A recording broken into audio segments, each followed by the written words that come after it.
Welcome to What to Watch Wednesdays, hosted by someone's favorite film buff, Nathan. I love movies and I want to share that with you. From old originals to cult classics and foreign favorites, along with straight up drivel, WWW is your place for all things movies. Stick around and we'll leave you with a movie to watch over the weekend with your family or that special someone. So sit back, relax, and enjoy the show. 88.1 The Burg, your movie central. Welcome to What to Watch Wednesdays. My name is Nathan, the host of What to Watch Wednesdays, the show where we talk about 3 movies all in the same night. And for tonight's episode, I'd like to welcome you once again to What to Watch Wednesdays. I'd suggest you hold on to your butts because life has found a way, or more specifically, I have found a very good way to transition us out of the last month of talking about nothing but horror movies by doing something quasi-horror related, but not exactly horror. The 3 movies on our watch list tonight are going to be from the Jurassic Park trilogy, in case you couldn't tell by the fact that I was just quoting them and saying, welcome to What to Watch Wednesdays, and hold on to your butts and life finds a way. You get the point. So the 3 movies on our watch list tonight are going to include the first Jurassic Park from 1993, The Lost World, Jurassic Park from 1997, and Jurassic Park III from 2001. Before we go any further, I'd like to acknowledge the T-Rex in the room, if you will, and talk about the fact that I'm doing just the Jurassic Park trilogy tonight. I am aware that, technically speaking, there are a bunch of other Jurassic Park movies. They just so happen to be called Jurassic World. Let's pretend like they don't exist. Okay? Because honestly, I have seen the newest Jurassic World movie, and it was doing nothing but capitalizing on the nostalgia associated with the first movie. And while I do get it, it was doing nothing but capitalizing on the nostalgia from the first movie. But I mean, at the same time, I do get it because the first movie is pretty nostalgic. And we'll get into why that movie is so nostalgic and all the good qualities it possesses after the break. So stick around. 88.1 The Burg, your movie central. Welcome to What to Watch Wednesdays. Welcome back to What to Watch Wednesdays, more like. And for our first movie on the watch list tonight, we are going to be taking a look at Jurassic Park from 1993, available to watch now on Peacock. For the basic plot summary of the original Jurassic Park, we follow archaeologists Alan Grant and Ellie Sattler as they are enlisted by billionaire John Hammond to tour his amusement park that just so happens to have real-life dinosaurs as the main attraction. They're also joined by mathematician Ian Malcolm, but we all know about Ian Malcolm, and we also know this plot summary. Everybody's heard of this plot summary before. Everybody knows that Jurassic Park is about dinosaurs. You know why? Because Jurassic Park is one of the most iconic movies of all time. It's right up there with things like Star Wars and Indiana Jones and Back to the Future. It's very well known, and that's kind of my first point. Sometimes it happens where I just talk about movies that everybody's heard of before, and I mean, that wasn't exactly why I started What to Watch Wednesdays to begin with, but at the same time, it does make it pretty easy to A, write a plot summary, and B, just go in with that understanding of, hey, everybody knows what this movie is, everybody's heard of it. And it also gives me a very interesting opportunity to talk about things that people may not have heard before, or give my take that people have never heard before. And there's at least 2 things I can say that are going to be new and original when talking about the original Jurassic Park. At least 2. We'll see if I can say some other things that you may not have heard before, but I'll start off with my own personal take on Jurassic Park. This is something that I am fairly confident a lot of you have never heard before. So let's get into it. I personally would classify Jurassic Park from 1993 as a terror movie. Now, when I drop a sentence like that, I almost said statement. I was trying to say statement or sentence, and it blended into statement. Point is, when I drop a sentence like that Jurassic Park is a terror movie, you might want some explanation. So I'll give you some explanation. Here's how I look at it. Jurassic Park is not exactly a fully fledged horror movie. It's not like the original Alien. It's not like, Silence of the Lambs even. It's not in that classic realm of things like slashers, such as Nightmare on Elm Street or Halloween or Friday the 13th. But it's using certain techniques, such as, gore and blood and kind of jump scares to elicit that same effect, but doing it in a way that I would consider a bit different. I feel like the appearance of the dinosaurs themselves are not exactly disgusting or grotesque or meant to elicit this actual fear of the unknown or the thing that's about to come and attack you. In real life, I suppose, it's more of this primal understanding of an animal is hunting me, and I'm watching people run away from it. When I say me, I mean more so you're living vicariously through the eyes of the characters. You're going, man, Alan Grant needs to run away from that giant T-Rex right there. He needs to run away. Why is he not running away? I'd be running away right now if I was him. But to me, that primal fear of get away, that sort of primal fight or flight, to me feels more terrifying than horrifying. And if we were to go into the semantics of the definitions of the two words, we'd be here all night. So I'm going to leave that point right there. I will say this much, at least, to round it out. And that is the fact that part of the reason I wanted to call it a terror movie is because it's so popular and well known that I think it's earned a little bit of pretension and can be given the title of a terror movie to not classify it as a horror movie. And I don't think anybody's ever going to disagree with me for letting the original Jurassic Park be just a little pretentious. With that being said, let's get into some other things that I could say about this movie. One of the things that I used to say about the original Jurassic Park is that I've seen it too many times. Oh, I'm face-palming myself right now for saying that out loud. I used to tell my aunt that I had seen Jurassic Park too many times. If Aunt Kelly is listening to this right now, I'd like to say to you personally, I am sorry for my younger self. That was insane. It was not a good excuse at all.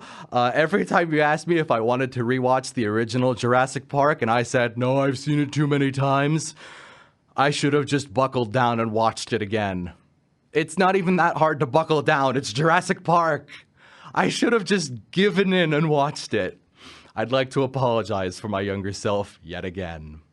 With all that being said, here's one thing I want to kind of circle back to, and it's something that I really, really want to hammer in about the original Jurassic Park. It's something I appreciate after watching it so many times. When I mentioned that you're kind of living vicariously through the terror of the main characters, such as Alan or Ellie, or even Ian Malcolm to some extent, you're also vicariously experiencing their reactions in real time. And what I mean by that is that at the very beginning of the movie, when they first get to Jurassic Park, it's all, welcome to Jurassic Park, and it's so majestic and beautiful, and it captures your imagination. You're going, man, making an amusement park with dinosaurs would be really cool and very interesting to do. And as the movie goes on and things start to go more and more wrong, and as the scientists start to realize, hey, this may not have actually been a good idea, and I think there's a chance these dinosaurs could escape, or something's going to go horribly wrong in this situation, you as the audience member start to really agree with them as it goes further on. At least that was what it was like for me. I started to realize, hey, yeah, hold on a second. Maybe making a park with, I don't know how old, ancient creatures that have been long dead was maybe not the best idea. Let's put it this way. I'll put it to you pretty blatantly. Dinosaurs went extinct for a reason, and whether you believe in God or not, they went extinct a long time ago for a reason. Which means that they shouldn't be brought back to the modern day as real-life creatures. Again, God or not, it happened for a reason. So with all that being said, yeah, the original Jurassic Park gets that point across pretty profusely. And I think you're supposed to get that out of it. You're supposed to not really think that John Hammond is a smart guy or really all that good of a person. He's just kind of rich and wants to do whatever. So congratulations, John. You've done something stupid. Yay, you've also brought your grandchildren with you. And while they are definitely traumatized from the events of this movie, I will say this much. Something that I really appreciated on watching this movie again after seeing it so many times is that there is actual character development given to our main hero perspective in the movie, that being Alan Grant, played by Sam Neill. One thing I never really picked up on is the fact that Alan Grant doesn't like kids at the very beginning of the movie, and over time, he gradually starts to warm up to the grandkids of John Hammond, that being Lexi and Tim. I won't get into spoilers or anything, but I think that it's a very well done arc for a character. You show it very visually and they show it pretty well over time. There's just so many little moments peppered here and there, and then, you know, some big moments as well, which if you've seen the movie before, you know exactly what I'm talking about. But there's enough substance there to really drive the point home, and I really appreciated that on a second watch through. Or not even second, multiple watch throughs. But I think I just said second watch through because I'm now thinking of the fact that I've only seen our next movie twice, and it is the second Jurassic Park movie. So we're gonna go to break and come back to The Lost World. Stick around for that. 88 won the Burg, your movie central. Welcome back to What to Watch Wednesdays. And for our second movie on the watch list tonight, we will be taking a look at The Lost World Jurassic Park from 1997, available to watch now on Peacock. For the basic plot summary of The Lost World, enlisted by John Hammond once again, Ian Malcolm is sent to the island of Isla Sonar. Or no, that is not what it is. Yes, it is called Sonar. Wait, Sorna. Wow, in my notes I spelt it Sonar. It's Sorna. Excuse me. He is sent to Isla Sorna, which is also known as Site B, so that Ian Malcolm can rescue his girlfriend. Meanwhile, Hammond's nephew sends a bunch of mercenaries to capture the dinosaurs that are on Isla Sonar. I'm gonna keep calling it Sonar because that's such a funny mistake. I have to keep making fun of myself for it. So let's just keep switching in between Sorna and Sonar. Okay, cool. So let's acknowledge something really funny right off the bat. Aside from that incredibly hysterical mistake I just realized I made while live on the air. It's completely fine. I do stuff like this all the time. So here's one thing I really want to acknowledge right off the bat. Isla Sorna is the Site B, or it's the backup island to the original Jurassic Park island, right? It's just kind of not too far away, but also like not completely next door because it's islands and that's not how geography works even at all. But the point is that Hammond's nephew, right, the now owner of John Hammond's company, InGen, thinks to himself the following, and he thinks it's a good idea. Okay, let's run through his idea that he has at the beginning of Lost World, or more so the idea he implements in Lost World. Hey guys, board of directors, hear me out. There's a second island called Isla Sorna. It doesn't have an amusement park on it, and a bunch of dinosaurs are there that have been left untamed and left to roam free in the wild. Hear me out. What if we capture them and bring them to San Diego and put them in a big coliseum? You know, the last time that we put a bunch of dinosaurs on an island, you know, the first movie, it went great. Nothing went wrong. So I know bringing the dinosaurs from the island to San Diego is a great idea with absolutely no holes in it whatsoever. Yeah, right. Yeah, right. It wasn't even this funny to me when I was watching the movie. This is just funny to me now. Yeah, it went great the first time that they didn't have to move them to San Diego. So you're going to throw an extra wrench in the plan and move them to San Diego. Brilliant idea there.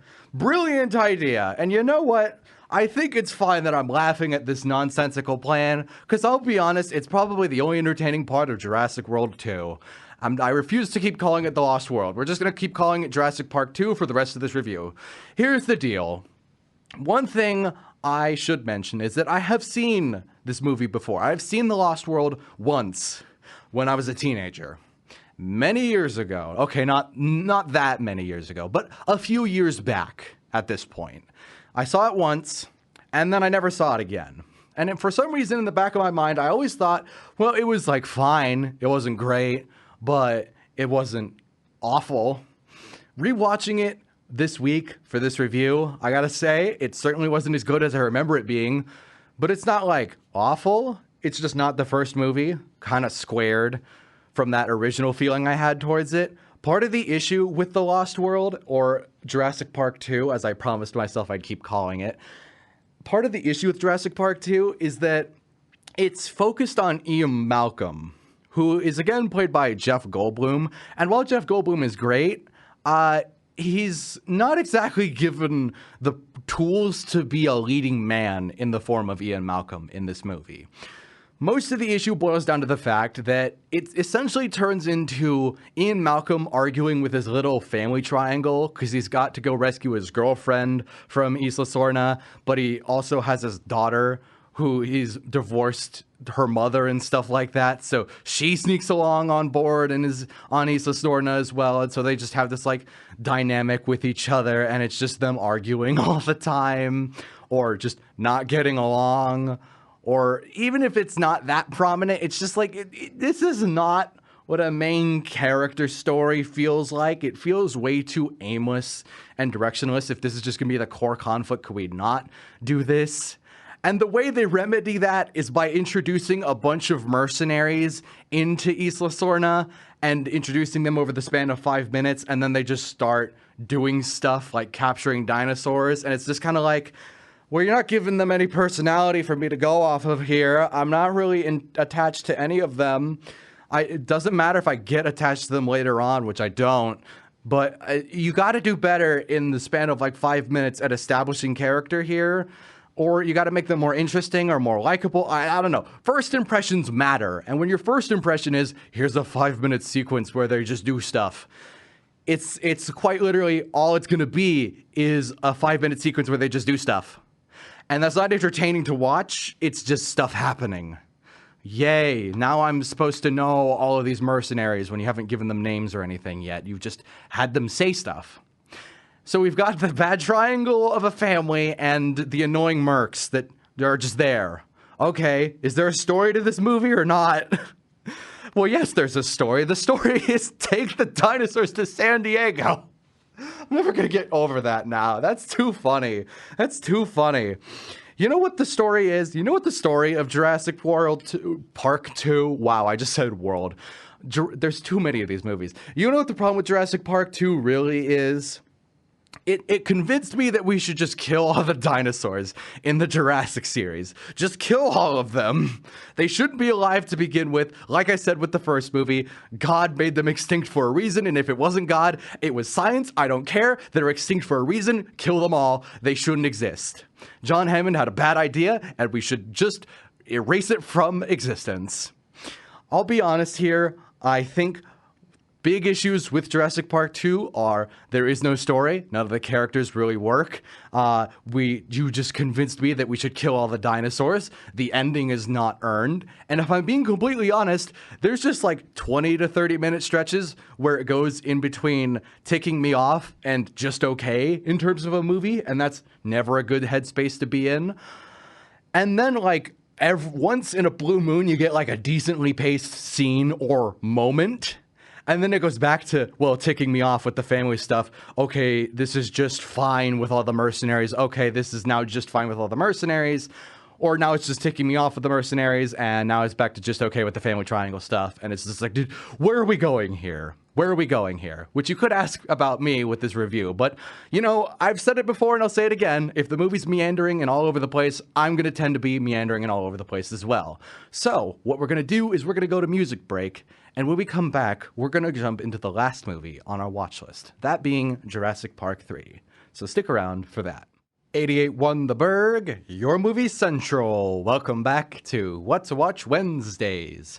And for our third and final movie on the watch list tonight, we will be taking a look at Jurassic Park III from 2001, available to watch now on Peacock.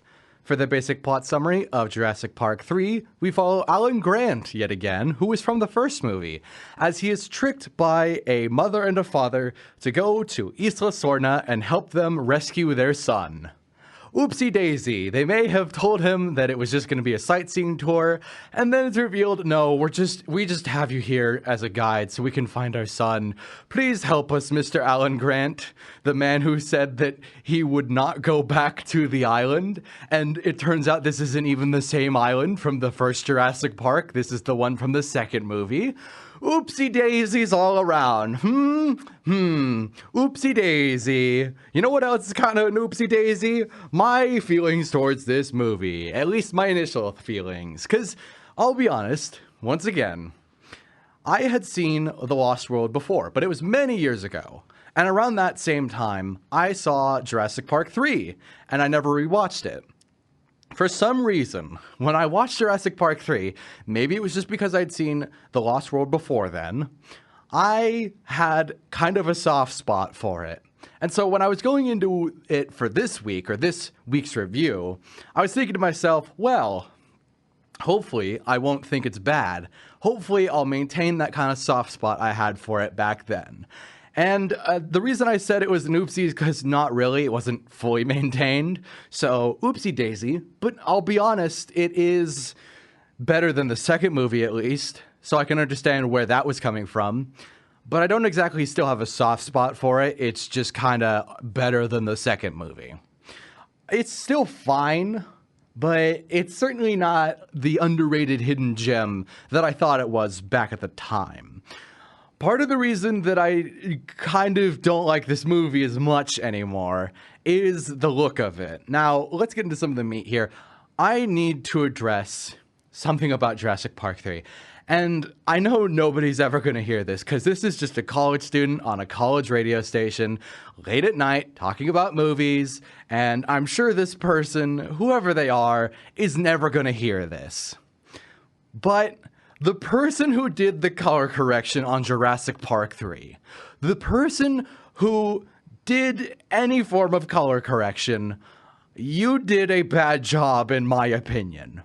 Because I can't tell if color correction was done to Jurassic Park 3. I'm not joking.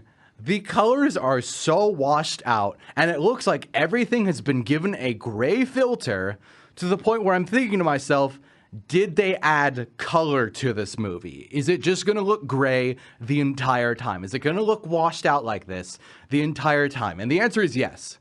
Yes, it is. Which is very, very unfortunate. I mean, the original Jurassic Park was pretty vibrant color-wise, and it had such wonderful look to it. Such a wonderful look to it. And Jurassic Park 2 kept up that trend pretty well as well. Pretty well as well. That's kind of a difficult sentence to say, but you know, whatever. Jurassic Park 3 does not maintain that. It just looks gray. It just looks flat and uninteresting. It, again, just looks like they didn't put color correction on it. And if they did, I'm sorry, it's bad. Again, just my opinion, but it's bad. It's bad. I will say that from a visual standpoint, it may be kind of eh. From a story perspective, I will say there's something interesting in there near the beginning, where, like I said, they tricked Alan into coming to Isla Sorna. The two parents do trick Alan into coming with them to Isla Sorna to help them find their son. And it's kind of a betrayal, because they are essentially revealed to be not who they say they were originally, and they're like, oh, we actually are this, we're like divorced. And again, this is the first 30 minutes, so it's not spoilers, don't worry. it's essentially revealed that a lot of the people on this expedition are not who they say they are. And over time, that does happen a little bit more. I personally wish that they leaned into that a little bit more, or they cut it from the movie. Because I think that idea of dropping into a location that everybody's unfamiliar with, including the main character, Alan Grant, who again has never been to Isla Sorna before, dropping them into an environment they're unfamiliar with, being told beforehand, this is who these people are, and then gradually revealing as they try to survive this environment that they are not who they say they are, is a very good setup for either a spy movie, a war movie, I don't know, like something else that isn't dinosaurs. Like maybe a group of game hunters or something like that. I think for Jurassic Park, it's certainly not the wrong choice to take. I think they could have gone in worse directions. I think this is interesting enough, but they maybe could have leaned into it just a little bit more. Maybe kept the reveals coming past the first 30 minutes. That's probably my complaint with it. It doesn't happen often enough, or it happens all too much at once near the beginning for it to really take hold until later on. And there is like another reveal later on, but that's spoilers. And also it's just not as significant as what it is early on. So, you know, keep that in mind. I will also say that I keep mentioning the first 30 minutes. Now, here's something I really wanted to break down with Jurassic Park 3. Excuse me. Wow. There's more Jurassic World movies than there are Jurassic Park movies, and that's really frustrating to me. You know what else is kind of frustrating? The fact that nearly every Jurassic Park movie and every Jurassic World movie is pushing past that 2-hour mark in terms of runtime. And for some reason, Jurassic Park 3 is like an hour and a half. I know it doesn't sound like a lot, but that's a difference. That's a difference. That's at least 30 minutes shorter than all the other ones. Not combined, but all of the other ones. All the other ones felt the need to be 2 hours long. This one, nah, we can just do it in an hour and a half. In and out. In and out, baby. We can do this real quick. Let's just get it over with. Very interesting to me. Maybe they just didn't want to spend as much time on the spectacle. Maybe they just didn't have enough time to spend on the spectacle. Maybe they were just kind of like, it doesn't need to be any longer. We can just kind of keep it short and sweet almost in comparison to the others. I mean, I'll give it that much. That makes it better than the second movie. It doesn't drag its feet. It's very to the point. We got to do this. We don't need to do it in such a long amount of time. We can kind of just pick up the pace and go through it. It's very straightforward. Certainly doesn't have the charm and the magic of the original, but it's certainly not as meandering and lazy or stupid as the second movie. And the more I could make those comparisons to the first and second movie, the more I realize, hang on a second, just because it's simple doesn't mean it's original either. One thing I totally realized while watching Jurassic Park 3 is it's basically just taking elements from Jurassic Park 1 and The Lost World and just kind of remixing them and reorganizing them. Think about it. We've got Alan Grant. We've got the T-Rex is there. We've got him going to an island, being tricked into it, and being revealed, hey, this is not what it seems from the outset, and he's doing it to fund his dig site. All of that's from the first Jurassic Park, and all of that is in Jurassic Park 3. And then we have Isla Sorna. We have divorced parents with like a bad relationship. We've got, you know, some military people that aren't given a lot of backstory at all and aren't really characters, because they do have military people with them at the beginning of Jurassic Park 3. We have, I don't know, we don't have them going to San Diego, which is a total loss, by the way. But everything I just mentioned, that's in The Lost World, especially the divorce part. So they've basically just taken elements, not even like the best elements from both movies, and then gone, okay, instead of the T-Rex, we're going to have the Spinosaurus be the main dinosaur. Okay, congratulations. I think you've just kind of made something that's inoffensive. Congratulations, I guess. Not even like I'm not even being semi-ironic. I'm just kind of like, okay, you clearly cared enough to put effort and you didn't waste my time, so it's inoffensive, but you've just taken the stuff from the other movies and put them in again. Okay. I mean, to my knowledge, that's what they do with the Jurassic World movies, so I'm sure Jurassic Park 3 is better than the rest of those. And that's just my opinion, but it's a very educated guess. I've seen at least two of them, and I am partially not looking forward to talking about any of the others this upcoming Saturday, which brings me to my final point. Thank you all for listening in to What to Watch Wednesdays tonight. I will be back this upcoming Saturday from 8 to 10 p.m. for What to Watch Weekends, where I'll talk about these three movies, and most likely we'll throw in one of the Jurassic World movies. I did see the most recent one, but I might just talk about the first Jurassic World. We'll see how many I can sit through. Probably going to be just the first one, but we shall see. You know what else we shall see about? I will see you all next Wednesday as well here on 88.1 The Burg for another episode of What to Watch Wednesdays. Please be sure to tune in 8 to 9 p.m. If you want to follow along with either show, What to Watch Wednesdays or What to Watch Weekends, please be sure to follow along at What to Watch Wednesdays, all one word, no caps, no spaces, on both Instagram and YouTube. And with all that being said, I'll be back next Wednesday telling you all what to watch. Good night, everybody.